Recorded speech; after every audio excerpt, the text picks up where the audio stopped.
Okay, guys, out of the 5 doctrines of grace, which one personally most humbles you? And that's almost like asking which of your 5 children do you love the most. I mean, you can't really single out one over the other. So in one sentence, it's an unanswerable question because they all come together as one doctrine in reality. But in your own personal life, is there one that steps out of the lineup that God has used to sanctify you more, or to crush you more, or to lead you to worship God more? I think for me it was unconditional election. I remember being in high school and hearing our pastor go through Ephesians 1, and when I heard that, and especially to get a little context to it, I was a loser in high school. I was a normal kid, but I wasn't popular. I never went on dates. I didn't go to dances, but I was fine with that. I had my friends. It was cool. But there is this level of like, man, I wish I was cooler. I wish I was more accepted, blah, blah, blah. And then I hear that God loved me before the foundation of the world, that God was the first person to ever love me before I did anything. And I knew I wasn't impressive. So I know if I'm not impressing kids in high school, I'm definitely not impressing Yahweh. But that he set his love on me, it blew me away. And it began, there were sins that I struggled with in high school that they just began to melt because God loved me so much. I was captivated by his love. And so when I think about, all the different points, election's the one where that was kind of the gateway into the rest to discover God's massive grace for me. Was it the Spurgeon quote?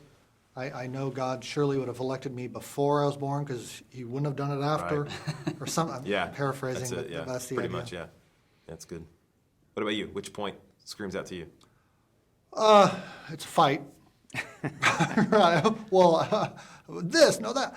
I think lately, like in some ways, yeah, you got to go with election. But lately, it's just as I get older, increasingly seeing God's persevering grace in my life.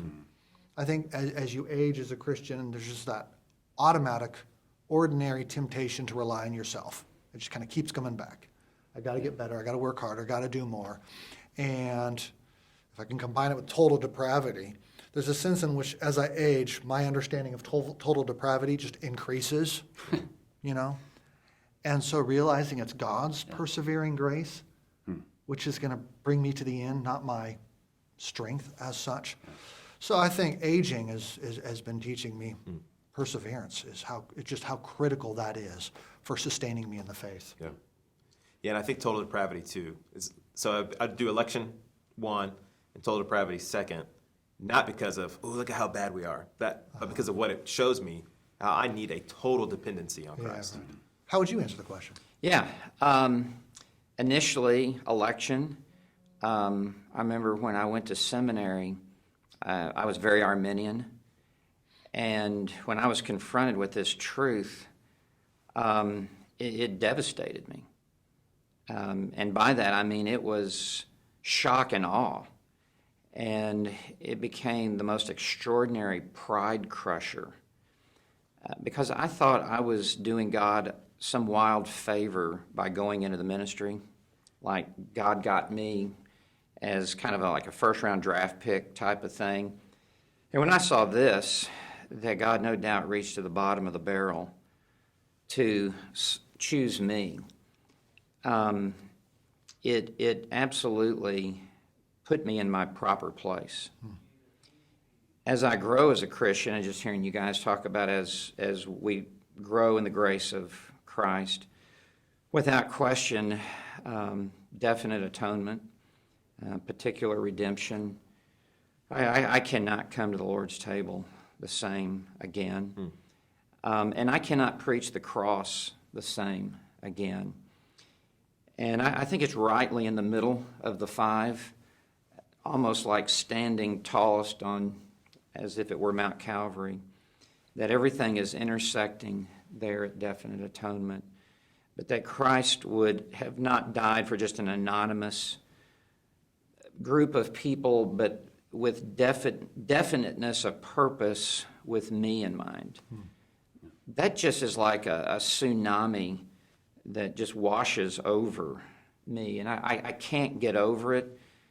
And so for me right now in my own Christian life, definite atonement, and it's put more octane in my love for God and for Christ. And I think even in my ministry, that it's just such an overwhelming truth that it just keeps getting deeper and deeper and deeper. Glad none of y'all took my answer, because I don't think anybody said irresistible grace yet. And that to me has become more and more meaningful, because it is perpetually irresistible or perseveringly irresistible. And Lord knows I've tried over the years, just have not, there have been times I just have not wanted to be saved. And there's a true irresistibleness of the beauty and the grace and the power of Christ and to save, and then moving into what you said, just as time goes on, how that perseveres, and he perseveres in keeping me saved and in saving me in a sanctifying way. The irresistible grace is the one that I just keep coming back to, and you can't separate it from the others, but just, I don't know, maybe it's just the phrase, but and my intense desire to resist at various times, but that's the one that has constantly been the thing that draws me to worship and thankfulness, if you could pick one out of the five.